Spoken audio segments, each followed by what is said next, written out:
Okay, yung rapper na si Omar Baliw, nagsampa ng kasong copyright infringement laban kay Pastor Kibuloy. Ito nakakagulat na kaso, may nagamit daw na ginamit daw yung kanyang kanta ni Omar Baliw, yung rapper ni Pastor Kibuloy. Medyo allegedly, no? Medyo maigsi itong medyo maigsi yung impormasyon, yung balita. Ito kahapon lamang binalita. At criminal case po ang sinampa ng kanyang abogadong babae. Yung sa picture, nandiyan sa picture yung si Omar Baliw, yung rapper. Yun ang pangalan niya, pero hindi ko sinasabing Baliw siya, no? Pero yun ang code name siguro. At nagsampa siya ng kaso. Siyempre, sa atin, yung likha mo, hindi pwedeng kunin ng iba, hindi lang labag sa batas, pati moralidad.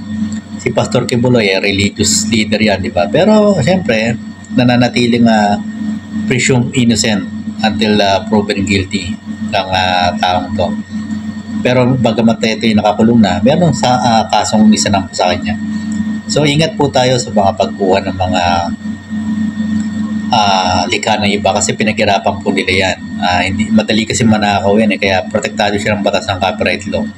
Ngayon, good luck sa kung siya nagsasabi ng totoo, good luck dito kay Omar Baliw, itong rapper. Kasi tama rin yung ginawa niya kung sa tingin niya nalabag ang kanyang karapatan bilang artist o sining. Yung kanyang sining o yung kanyang kanta. Hindi rin po birong gumawa ng kanta kahit rap yan o ano pa bang makanta. Kasi lagi pwedeng i-play yan, pwede pagkakitaan yan sa movie, nagagamit sa ibang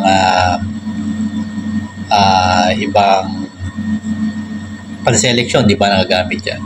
So madali siyang matransfer, madali siyang makuha, kaya protektado po yung batas natin yan, yung copyright law. Kung itong likha natin, invention, kanta, at tulad ng subject matter dito sa kasong ito. So hanggang dito lang po muna yung vlog. Medyo maikli lang kasi maikli lang talaga yung impormasyon na naibigay ng balita. Pati yung kanyang yung abogada niya tipid magsalita tungkol sa kaso. Hindi ko kasi basta-basta yung gantong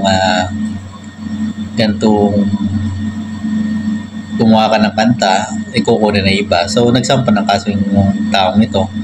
Sa tingin niya tama. Yung tama, yung mali gusto niya itama. Yun ang sabi niya sa kanyang interview.